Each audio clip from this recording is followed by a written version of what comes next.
Gente, essa é minha sócia maravilhosa, a doutora Luciana, que é veterinária alérgica, né, a especialidade dela. E é um prazer estar aqui hoje com você, doutora Fabrícia, doutora Alice. É muito bom, a gente está acompanhando o trabalho de vocês nas redes sociais. Doutora Fabrícia é expert, a gente conviveu muitos anos no segmento veterinário, né, doutora? Coisa Aí, uns legal. 18 anos, aí, 18 anos, longos anos. Meu Deus! Então, assim, a gente tem muita coisa para contar. Então, e doutora Alice, prazer também ter você aqui, viu? Prazer Está com enorme. a gente, está com a sua experiência. Gente, essa live de hoje, com esse tema interessantíssimo, né? A gente está fazendo aqui a exposição nas redes sociais, a gente sabe que todo profissional está sujeito a isso, toda marca, inclusive algumas pessoas da área da docência, né? Alguns professores pediram para assistir a live, eu super assista, porque também vai ser indicado para vocês. Então, assim, como é que as clínicas e os profissionais devem se proteger ou até se preparar, né? Porque a gente tem que se preparar também emocionalmente com a informação correta para essa situação. Vou contextualizar aqui como foi que surgiu essa ideia para o pessoal entender. Há 2 semanas atrás, uma clínica veterinária e uma médica veterinária foi bombardeada nas redes sociais com acusações de terem causado o óbito de um animalzinho. E a Sim. gente sabe que em clínica veterinária, infelizmente, acontecem óbitos, mas daí a clínica causar o óbito e as pessoas irem para as redes sociais e criarem todo um alvoroço, inclusive citando o nome do profissional, que isso foi citado, né? Doutora Fabrício, doutora Alice, citando o nome dos profissionais, isso causa todo um alvoroço emocional, não é só um impacto financeiro, no caso aqui vai ser o dinheiro, mas a gente está falando também do impacto na marca da empresa, um impacto emocional que causa. Nós trouxemos aqui, né, para falar desse caso delicado, mas é infelizmente atual, onde a clínica ela é exposta publicamente, onde existem as acusações de negligência, mas não existiram provas até o momento, a exposição dos nomes e o julgamento, né, que as pessoas começam a julgar até Sim. sem entender, sem conhecer os dois lados.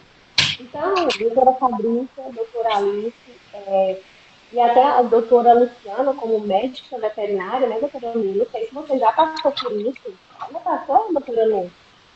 Na verdade, não. Mas eu Ainda já vi, bem. mas já vi muitos colegas sofrendo por isso, viu? Muitos mesmo. E é Então, assim, complicado porque mexe com o emocional mesmo. E as pessoas apontando, telefone tocando, e-mails, né, desaforados, coisas que até ameaças, né?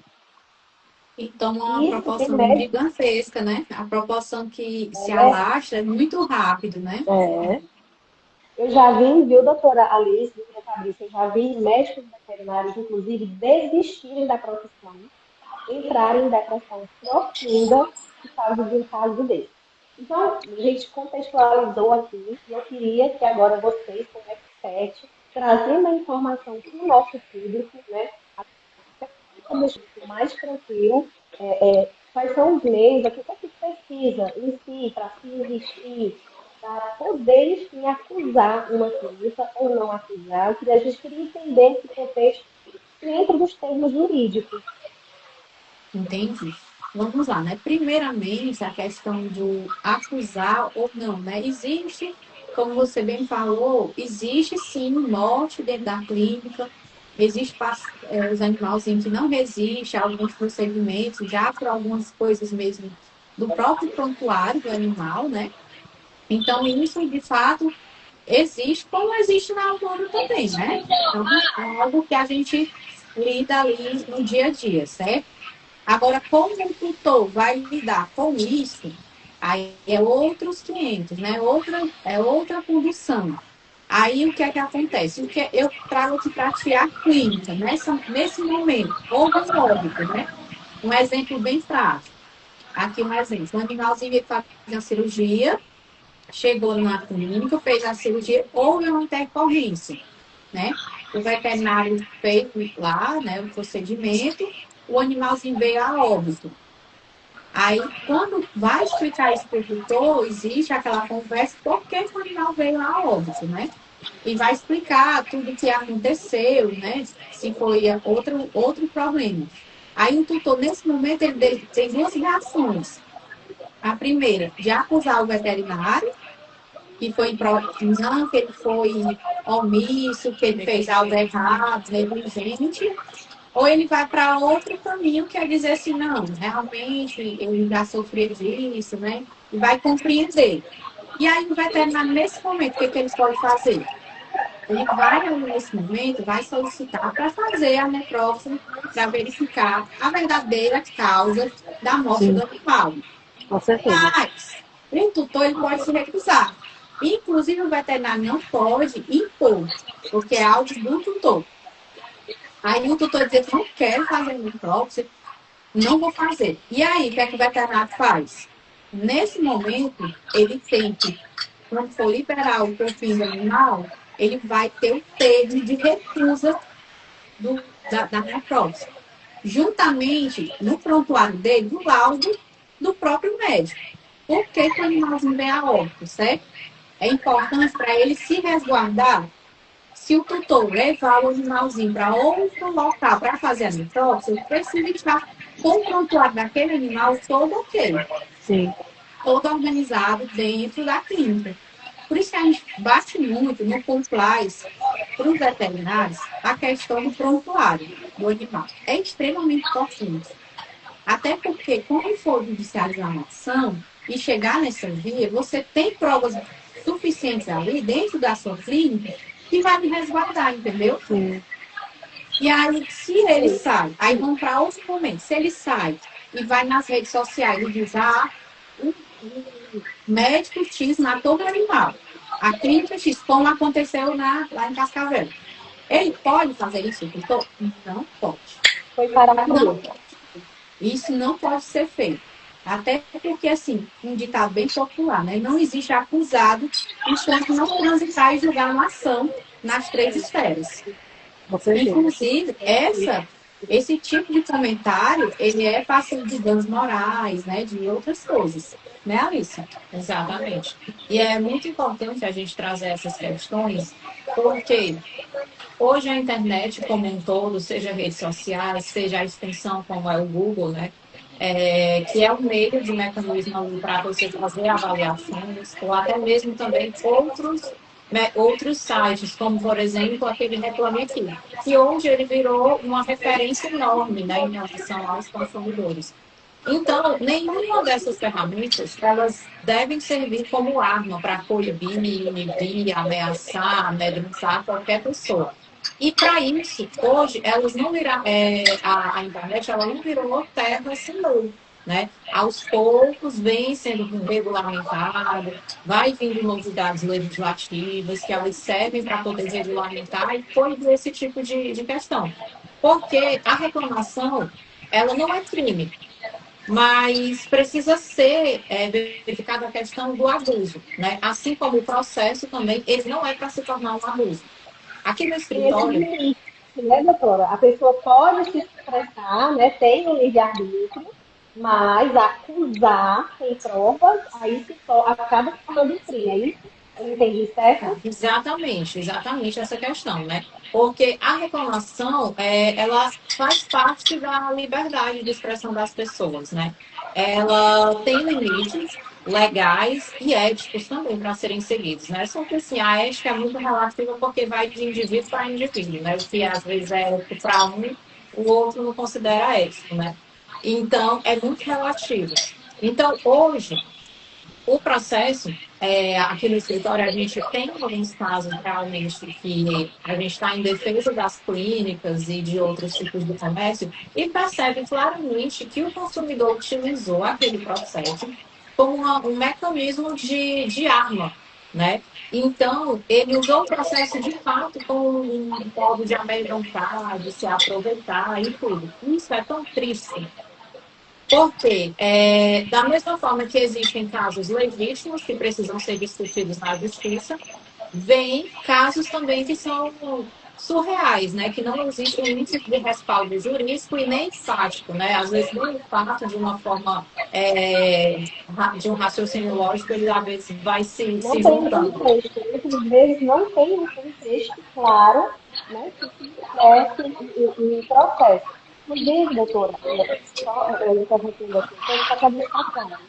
Então, os nossos médicos, as clínicas, os próprios auxiliares, que eu já vi em casos, onde auxiliares também são implicados, a gente precisa ter noção de uma coisa, só para deixar o nosso telespectador mais tranquilo. Falar, as pessoas podem falar tudo o que quiser, literalmente, né?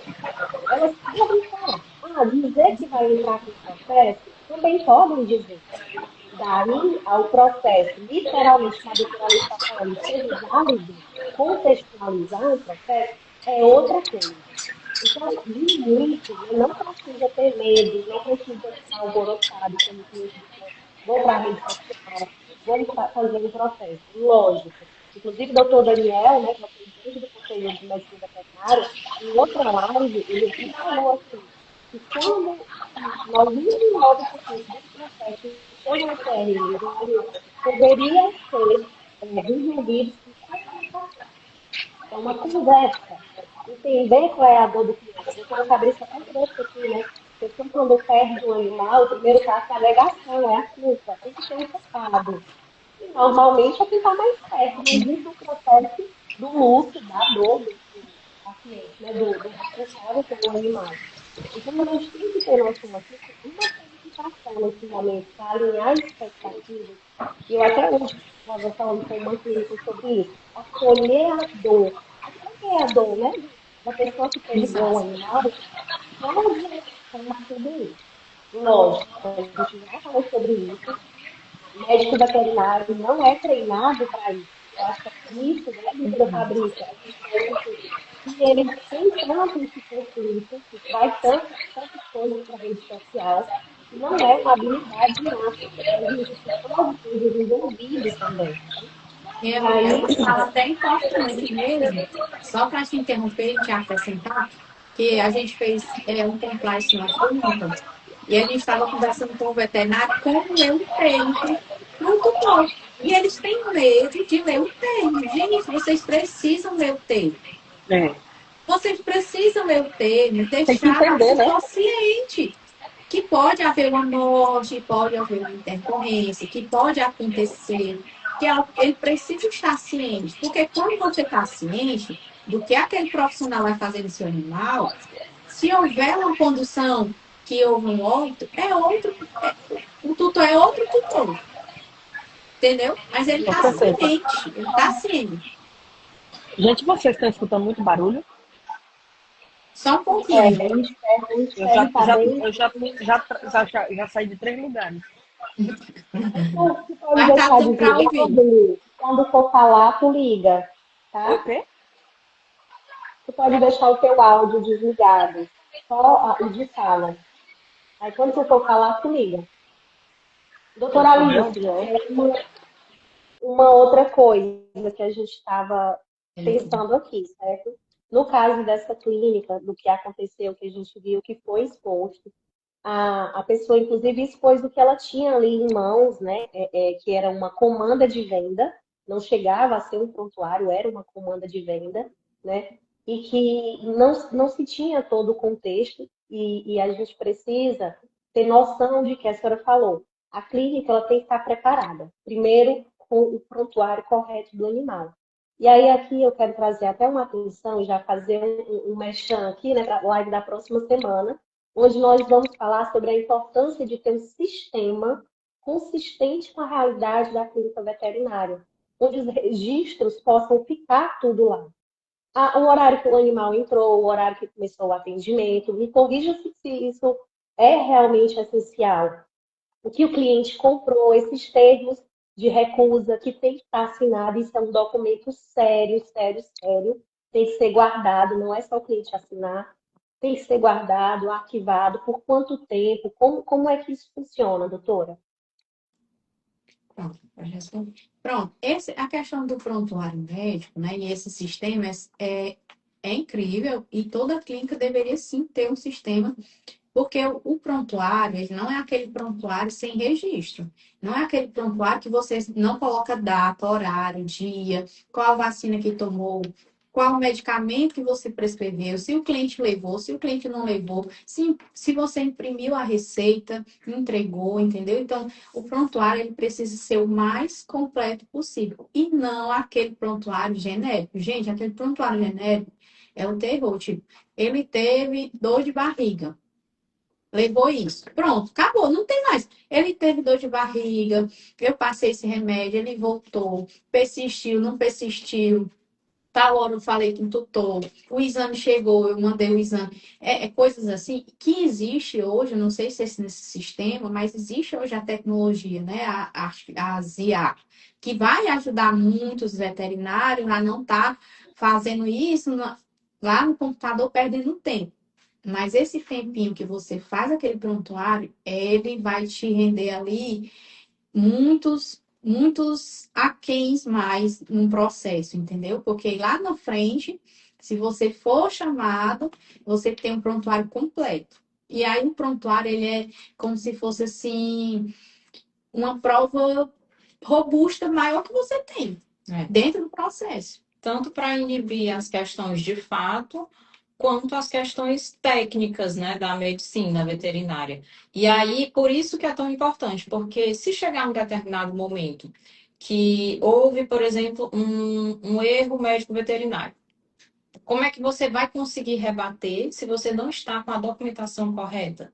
E se dentro do processo, porque já aconteceu em algumas atuações nossas, que foi a única forma de rebater, de refutar, era de fato pedindo uma perícia judicial. E aí essa perícia, ela vem acompanhado também de um profissional da área da medicina veterinária. E aí como é que ele vai conseguir avaliar, por exemplo, se, por exemplo, o animalzinho veio a óbito? Como é que ele vai conseguir fazer as avaliações corretas se todo aquele tracejado ali do quadro clínico dele, de evoluções, de complicações, não estavam lá atualizados, não é?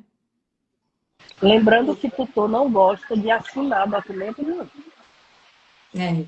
Aí é Mas um outro aí, ponto, problema, doutora. cada um com seus problemas, né? A gente pode até falar assim, né, doutora Lu? Eu falo muito isso, gente. O médico, tá? Por exemplo, se for um termo de recusa, a doutora pode. Na verdade, eu vou deixar vocês falarem, eu sei, mas vou deixar falar. Se for um termo de recusa de tratamento ali, e o cliente se recusar a assinar, o que é que o médico pode fazer? O auxiliar. Pronto, você vai juntar duas testemunhas e vai assinar o termo, que ele se recusou, de fato. Não quis assinar e se recusou e levou o animal da clínica para te resguardar, né? E isso, gente, isso é tão sério. A questão do tutor não querer assinar, mas a profissão hoje, a medicina veterinária é uma profissão linda, é uma profissão louvável e realmente vocês têm que se comparar de fato da medicina humana. Na medicina humana, você não faz nada se não assinar um termo. Nada. Você entra para fazer um exame simples, uma ressonância, qualquer coisa, você assina.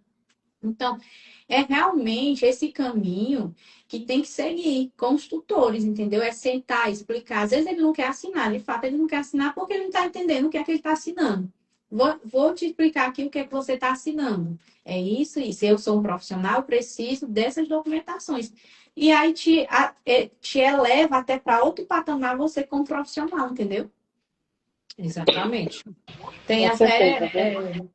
é uma questão de segurança, tanto para ele quanto para o profissional, né? Então, no momento em que essa conversa isso ficar mais claro, fica mais viável a conversa e até consegue flexibilizar um pouco. Mas, óbvio, existem. Quando a gente trata com o público, né? A gente vai pegar pessoas de diversas formas de pensar, atitude ninguém é igual a ninguém, né? Mas, então, naquele determinado momento, há sim essa questão que a doutora Fabrícia mencionou, que é a relação tanto de solicitar essa parte da testemunha, que está inclusive prevista no próprio Código Civil, certo? Essa previsão em casos de recusa, até mesmo na esfera trabalhista. Se, por exemplo, algum dos funcionários, e aí já é até interessante, né? Porque às vezes as clínicas têm funcionários. E aí, se houver essa recusa em relação à assinatura, seja de uma advertência de um funcionário, da assinatura de um termo, é sim cabível e equivalente à questão da assinatura de duas testemunhas. Ponto de outra live, viu? Vamos marcar outra live aí. Com certeza, porque deve ter tantos assuntos importantíssimos que elas possam. Sim.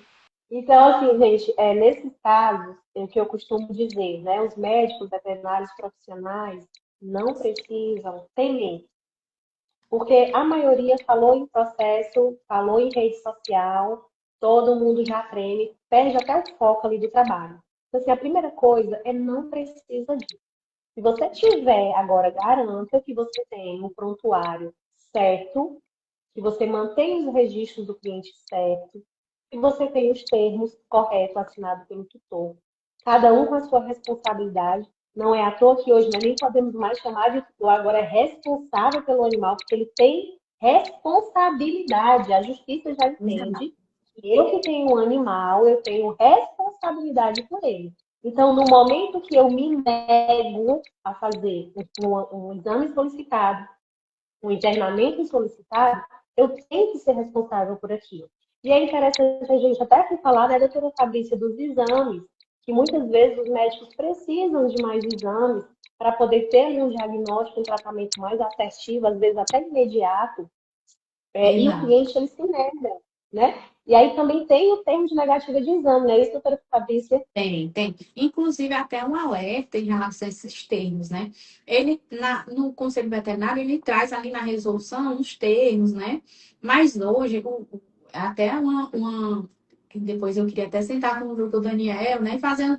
Eu sei que não depende dele, mas existem outras esferas, né? Que a gente precisa de fato ter uma modificação naqueles termos. Hoje, a gente tem milhares de exames que não estão mais, né? Lá no conselho lá, aquele termozinho que eles pedem para fazer, alguns termos estão lá, mas outros não estão, né? Então, assim, aqui a gente faz compliance para algumas clínicas, então a gente fez, assim, acho que mais de 30 termos, só para você ter ideia. Então, assim, existem muitos tratamentos, muitos exames, muitas intercorrências que podem acontecer que precisa de termos. E não é aquele termo que você imprime da internet, né? Aquele termo, eu consigo, é bom, ele vai me resguardar não 100% porque tem falhas, né? Então, existe realmente a questão de um termo bem elaborado, né? Hoje existe a necessidade, eu achei engraçado porque tem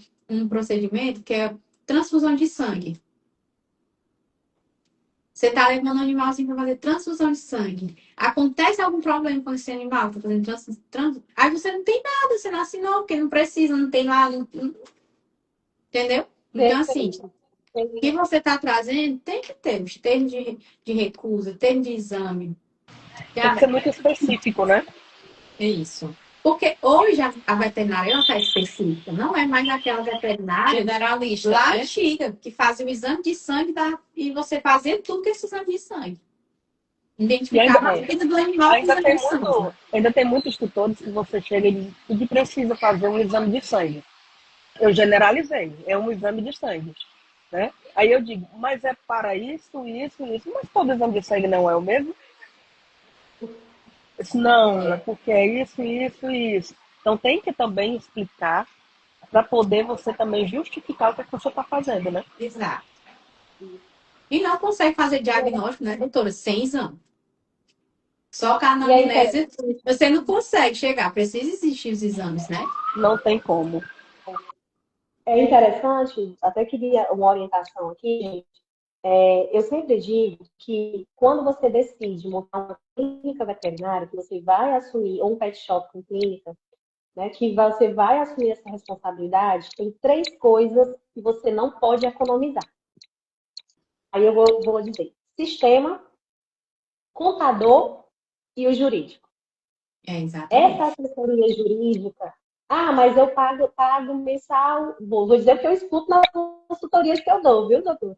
Eu pago mensal, mas eu nem uso. Mas no dia que você precisar, vai valer a pena todos aqueles meses que você não usou. E dando um exemplo Isso eu aqui garanto. dando um exemplo bem básico. Vamos supor que esse veterinário lá de Cascavel tivesse uma assessoria Foi jurídica. Paracuru, doutora. Foi Paracuru. Paracuru, né? Lá em Paracuru tinha assessoria jurídica. O que é que ele ia fazer no momento desse? Doutora, o cliente está fazendo isso, isso e isso. Qual é o procedimento do advogado? Fazer uma notificação para o Isso. tutor. Se ele não retirasse a questão da negativa lá no Google ou no Facebook, onde foi que ele fez, no Instagram, a gente entraria com ação judicial para ele retirar. Porque aí passivo de danos morais, Morais, né? Que aí é até uma esfera em relação à questão da proteção da empresa, né? Porque tem ali prejuízos comerciais que podem acontecer, né? Não é uma questão que você vai chegar e não vai poder comentar, então, nada. Não, né? Que é justamente aquela parte que eu já havia falado no início, e aí eu vou trazer até um pouco mais específico para ficar bem claro. A liberdade de expressão, né, prevista inclusive pela Constituição, ela é ampla. Só que ela existe um limite, né? E ultrapassado esse limite, ela começa a se tornar um abuso. E aí esse abuso, quando destilado aí dentro de uma empresa, uma clínica, ou então até mesmo um profissional, o profissional, aquilo ali é uma questão que pode haver tanto a questão de difamação, né, imputar algum faço, algum ato criminoso ao profissional e tudo mais. Então, sendo constatado, além da lesão à imagem, à honra desse profissional e ainda mais todas as questões comerciais da clínica, porque pode vir alavancado aí, né, cheio de algumas questões como perda do faturamento, perda de clientes, né, má reputação e tudo mais. Então, vindo acompanhado disso aí, está constatado, mais do que constatado, a questão de um dano. Então, é sim muito legítimo uma ação judicial, passíveis de danos morais. Hoje, inclusive, o Tribunal de Justiça do Estado de São Paulo, ele tem abordado muitas questões nesse sentido, com condenações, sim, de dano moral em face lá do consumidor, né, em relação ao profissional ou então à empresa, né, seja uma clínica, tudo mais. Então, e os valores eles vão variando ali, né, de acordo, claro, com o dano, porque o dano ele é individualizado, né? Não é algo igual para todos. Então, eles vão sim de 2, 3, 10 mil reais, né? Então, ali, se for realizada uma avaliação já naquele momento de risco, de crise que está acontecendo, ele serve tanto para minimizar os riscos, porque uma vez realizado aquele dano comercial para o profissional, para a clínica, é difícil de reparar. E aí, muitas vezes, não tem um dinheiro que vá reparar, não, aquela imagem. Daqui que você vá reconstruir a imagem do que foi danificado na internet, é complicado, leva tempo e muitas vezes nem consegue. E por isso que eu digo, gente, que vale a pena ter um advogado, mesmo que você não vá usar todo mês, porque aconteceu isso, o seu advogado vai te direcionar imediatamente. Exato. Eu vi, inclusive, né, tem clínicas que demoram muito, 2 dias, 5 dias. Gente, eu já vi casos que foram recorrentes, já presenciei, inclusive, foi recorrente aí quase um mês, que mesmo com a notificação do advogado, a pessoa não tirou. E aí correu todo o processo, a pessoa perdeu, enfim. Mas, assim, existe, porque se você demorar mais dias, né, o dano maior à sua marca, à sua imagem, é grande. E a gente está Exato. falando aí de coisas que, assim, na internet, quanto mais dias se passam, fica mais difícil para depois você sair retirando tudo, acaba envolvendo mais pessoas, né, doutora? E as pessoas que não aconteceu comigo, mas eu estou lá comentando, dizendo que já ouvi alguma Isso. coisa, pedindo para dar Reverbera, hater, né? Reverbera nessa, demais. pedindo para dar hater nessa clínica. Exato, porque o Isso dano, também a dúvida foi levantada, aí vem os curiosos e vai lá e começa, inclusive, é crime. Se você fizer um comentário em uma página de um local que você não usou o serviço, se você identificar e conseguir, porque o Google você consegue entrar em contato com o Google e pegar essas informações, você pode entrar com ação judicial contra a pessoa, porque é crime. Você fazer um comentário numa página, numa clínica, ou qualquer que seja o local e não ter usado o serviço. E existe muito isso, viu? Isso. E aí acontece muito por uma questão assim de vingança, né? Que muitas vezes fazem.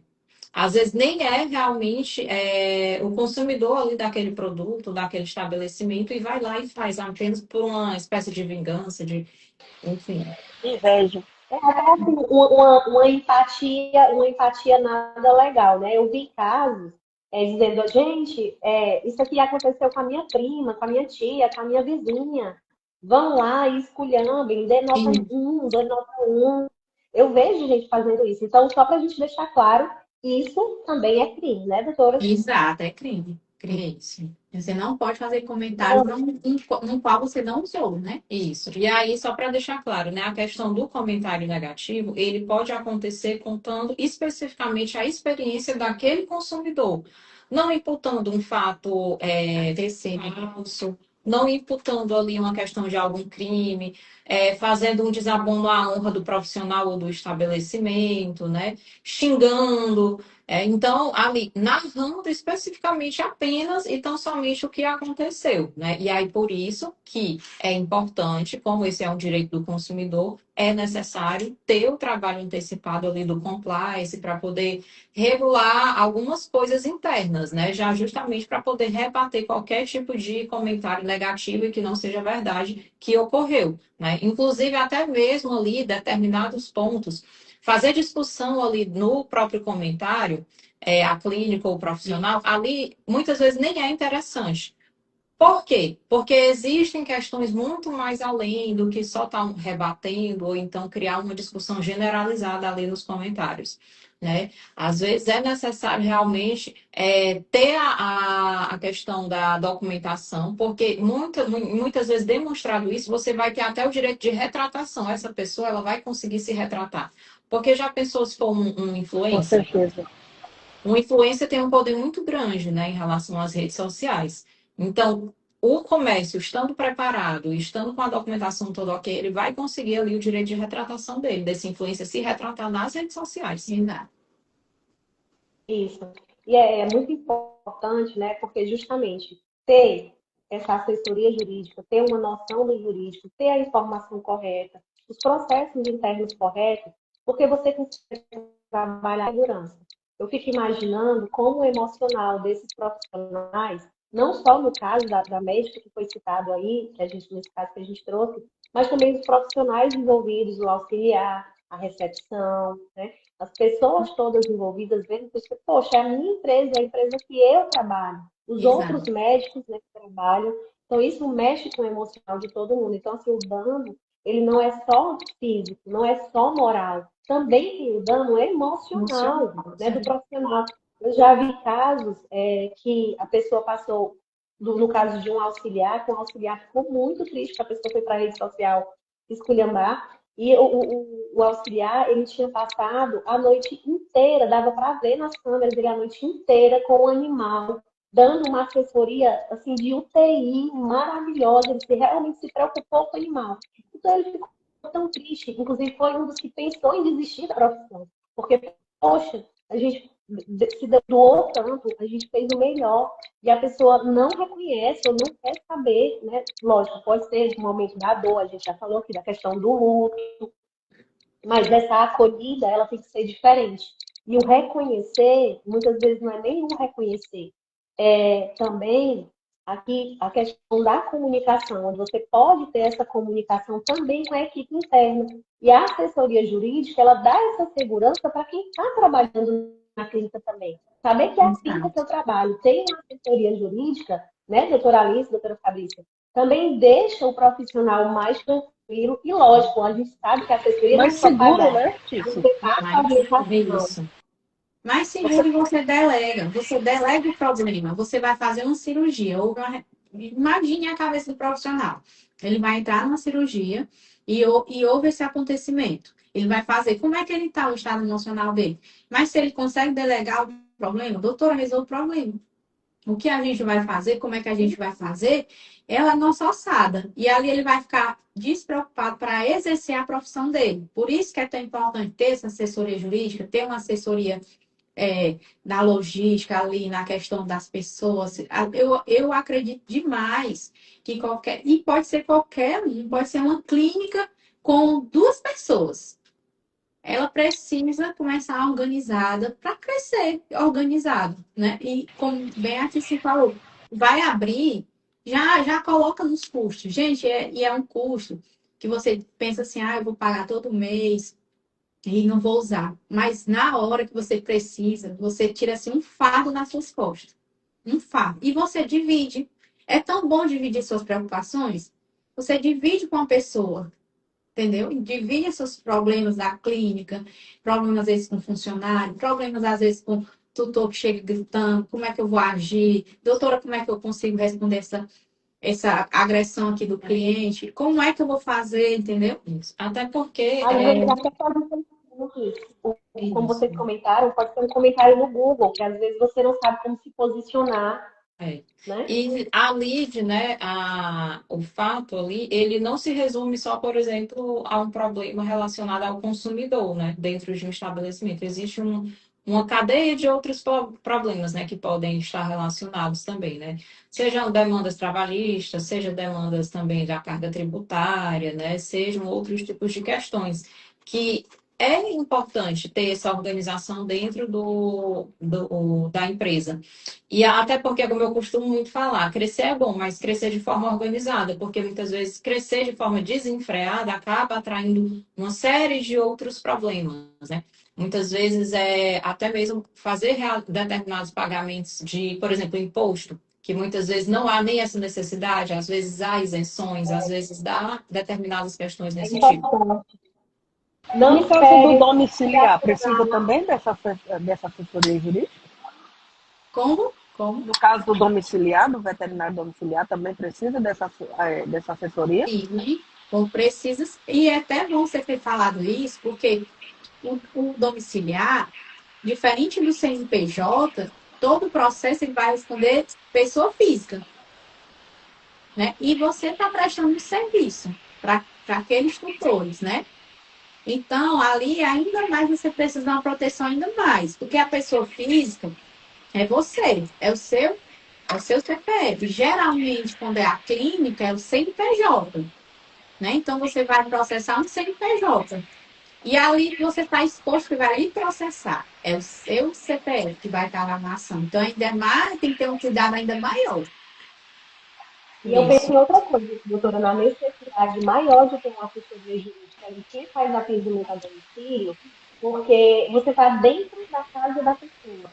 Então, com Exato. certeza, tem dicas consultivas aí do que você pode, não pode, do que você deve, as formas de lhe assegurar juridicamente do que você está fazendo dentro da casa da pessoa, né? E a Exato. gente tem uma pergunta aqui da Vilma Girão, acho que é esse nome, Vilma Girão. Difamar uma clínica que não foi satisfatório o procedimento, né? A clínica foi difamada, só para ver se eu entendi direto, certo, filho? Direito. Uma clínica foi difamada por um procedimento que o cliente achou que não foi satisfatório e ele foi lá na rede social e reclamou. Ele pode processar? A clínica pode processar?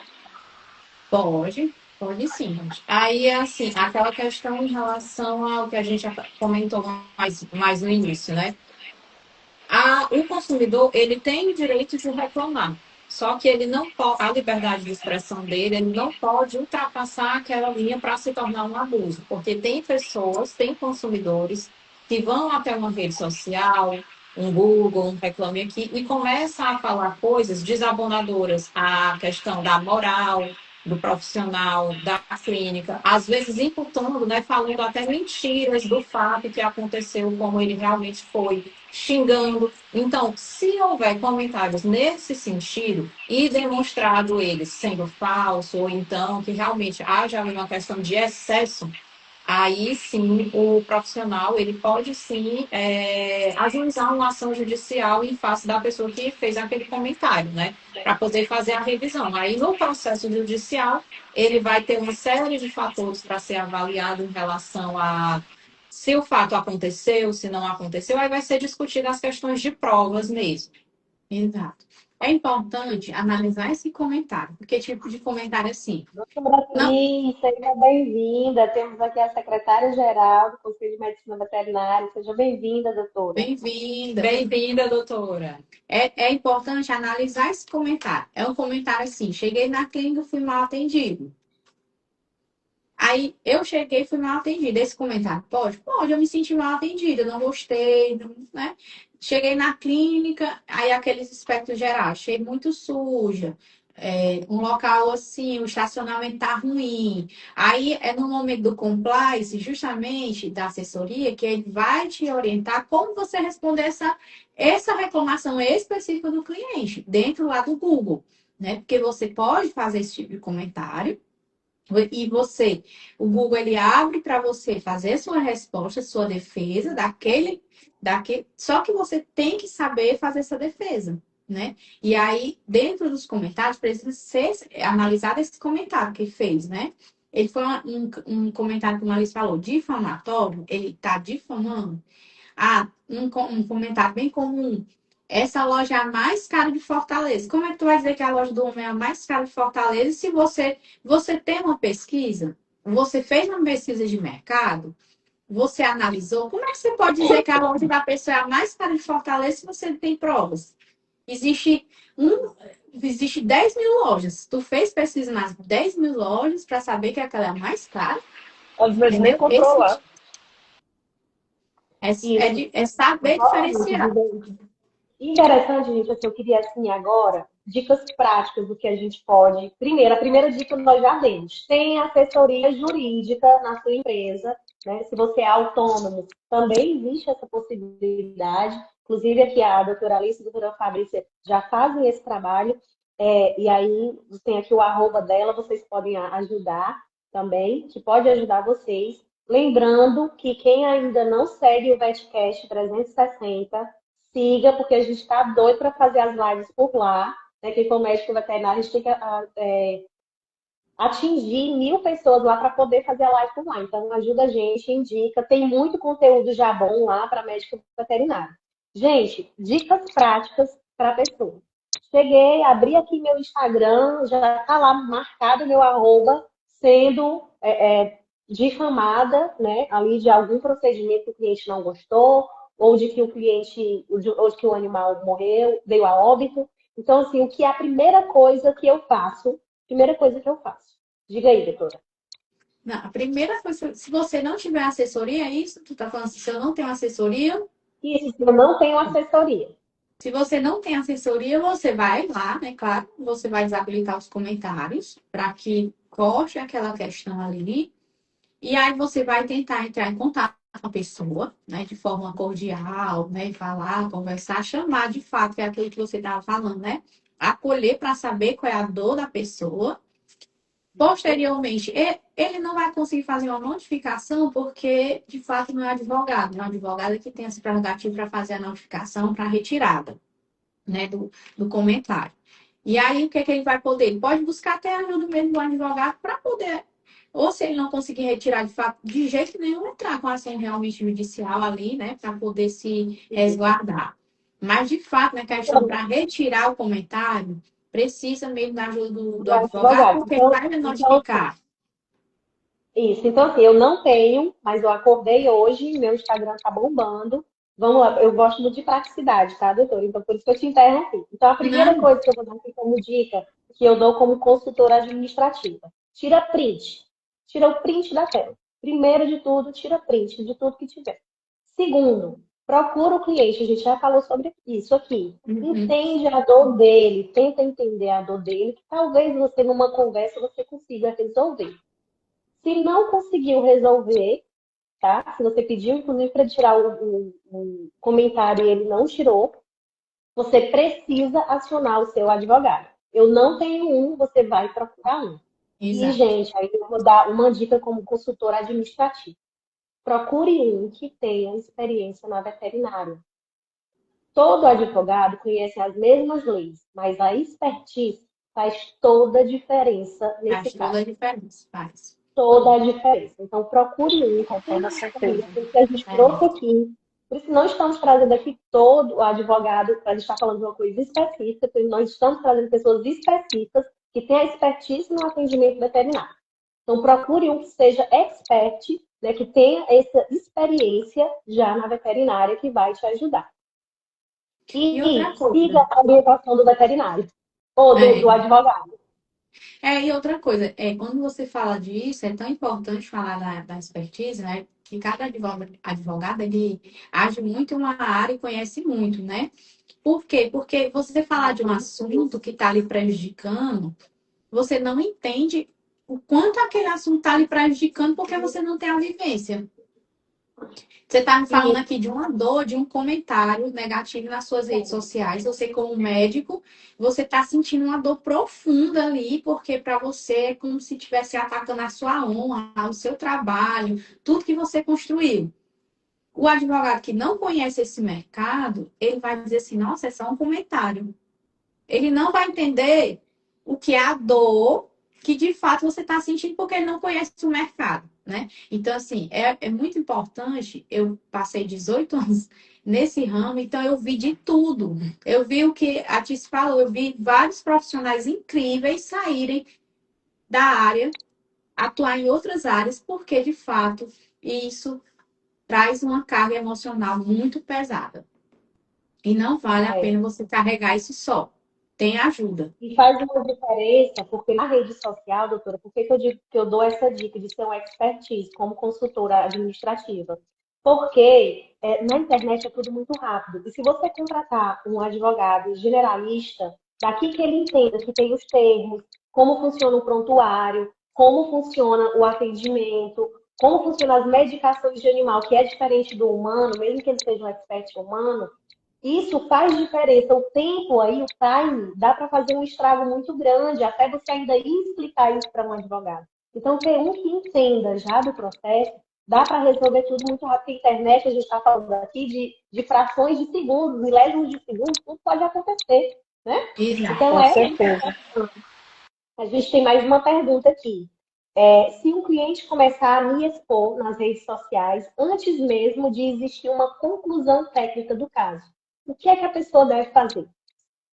É a Luísa Ferreira. Luísa Ferreira está perguntando. Nesse caso, a primeira coisa que eu digo é realmente manter a calma, né? Às vezes, por não ter finalizado ainda ali aquela atividade, aquele trabalho, aí você pode ficar, talvez, um pouco nervoso, sem saber o que fazer e tudo. Mas, primeiro, manter a calma, porque quando a gente está agindo ao calor da emoção, a gente não consegue raciocinar de uma forma estratégica. Então, aqui, um dos primeiros pontos é não ir se defender nas redes sociais expondo dados. Até porque você pode trazer consigo um novo problema, né? Porque hoje a LGPD, que é aquela lei de proteção de dados, ela não permite essa exposição de dados. Então, às vezes a pessoa, tá aqui o exame X, tá aqui o termo Y, e aí ali às vezes vai os dados de uma pessoa. Então, tem que ter essa atenção, né? Para não acabar se complicando ainda mais. E aí, um segundo ponto é realmente partir ali para uma esfera ainda extrajudicial, porque isso demonstra boa-fé do profissional ou da clínica, no sentido de ter aquela conversa antes mesmo de partir para qualquer tipo de briga jurídica. Às vezes dá sim para resolver, né? Tendo a orientação correta, usando as ferramentas corretas, dá para resolver ainda na esfera extrajudicial. Esfera extrajudicial, assim, sem muitos termos técnicos, é chamar para conversar, né? Ter ali uma pessoa para mediar, né, e tudo. Às vezes, você mesmo, profissional, indo até o consumidor, conversando, às vezes pode gerar um conflito maior. Mas tendo um terceiro, imparcial, conversando, né, para poder acalmar os ânimos nas duas partes, é muito importante, é interessante. Aí, por isso que entra naquela tecla lá que a doutora Fabrícia comentou anteriormente, o termo a notificação extrajudicial, certo? Então, paralelo a isso, o profissional também precisa já ir juntando ali, vai revisando o prontuário, que o correto já é para estar atualizado, mas se não está, nesse caso em específico, vai fazendo o levantamento das informações, verificando o que é que tem informação pendente de ajuste para ajustar, exames e tudo mais. Isso, muito bacana. Ó, gente, dica super prática. Se você entrou agora, perdeu, volta para assistir aí. Vai ficar gravado, vai para o YouTube, né? Então, você pode assistir. E assim, só dando uma pausa aqui para agradecer, a gente tem todo eu e a doutora Lu, a gente tem essa missão aqui de trazer o VetCast, de trazer essas informações necessárias para os médicos veterinários, para os profissionais da veterinária trabalharem com mais segurança. Então, né, agradecer aqui o nosso patrocinador, que é a Drogavet Fortaleza, né, a doutora Lu tá aqui, sempre parceira da Drogavet Fortaleza, apoiando a gente. Hoje vou agradecer aqui também o doutor Sandro Arco, da Arco Vet, que me cedeu o consultório dele, porque eu estava em campo hoje atendendo um cliente, e aí eu estou aqui hoje usando o consultório dele. E vocês, doutora Alice, doutora Fabrícia, é muito importante a gente trazer esse tema para os médicos, para que eles não possam atender, possam cuidar realmente dos animais, e não ficar se preocupando com o medo de atender, Exatamente. com o medo dessa exposição, né? Com essas crises emocionais que a gente vem falando desde o começo do ano muito sobre isso, a insegurança, né, de até às vezes falar com o responsável do animal, né, a insegurança que eles sentem. Então, gente, são dicas práticas que você, na administração a gente chama de MVP, dentro do mínimo viável possível, você pode fazer.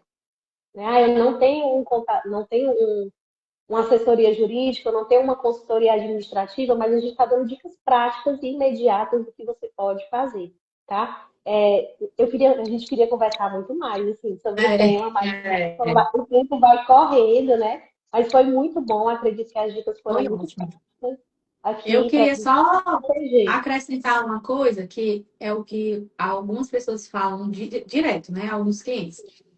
Tem medo de saber, que uma assessoria jurídica é muito caro. Gente, não tenha medo. Não é caro. É porque essa é a resposta que a gente recebia dos nossos clientes. Não, não tenho porque é caro. Gente, não é caro. Né? Então, assim, não tenha medo. Pergunte. Às vezes você tem medo, acha que é caro e não vai atrás. Por ter esse Acontece medo. a mesma coisa comigo, com a consultoria administrativa. O pessoal pensa que é caro. Gente, caro é a falta de informação.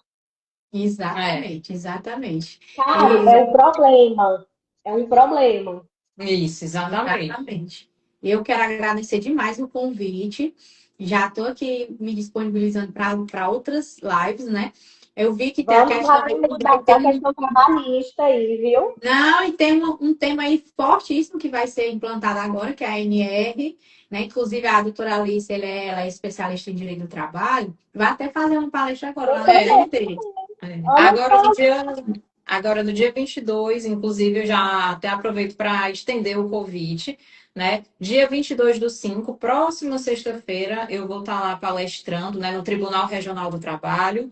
Vai ser um momento ali onde vai estar muitas pessoas para a gente estar discutindo sobre isso. Vai ter uma troca muito interessante. Que a ZNR vem com tudo, viu? Não, tá com tudo. Eu acabei me especializando também, né? Sou terapeuta e acabei me especializando também na NR1. E é um tema que a gente tem falado muito aqui com a doutora Cris, doutor Daniel, do Conselho, né? Porque é uma coisa que as clínicas já deveriam ter se adaptado, mas assim, parece que estão ignorando, mas vai chegar aí a hora que não vão mais poder ignorar. E é por isso que a gente tem falado tanto dessa importância de trazer para os médicos veterinários essa segurança no dia a dia do trabalho deles, porque o emocional está 100% envolvido nessa alteração da NR1, né? Então, muito Exato. bem lembrado. Vamos fazer, viu? Dia 22, Vamos. né, doutora? Isso, dia Manda vinte e pra gente que a dois. gente reposta, que os médicos precisam muito saber disso e as clínicas também. Gente, muito Tá ótimo. obrigada. Obrigada a Prazer. você. Lembrando que vai para o YouTube, eu Obrigada acredito demais. que a gente já consegue levar para o YouTube para que a gente possa disseminar mais essa informação para deixar os médicos mais seguros, tá bom? Perfeito. Muito obrigada. Tchau, tchau, tchau. Tchau, Beijo, gente. Obrigada. tchau.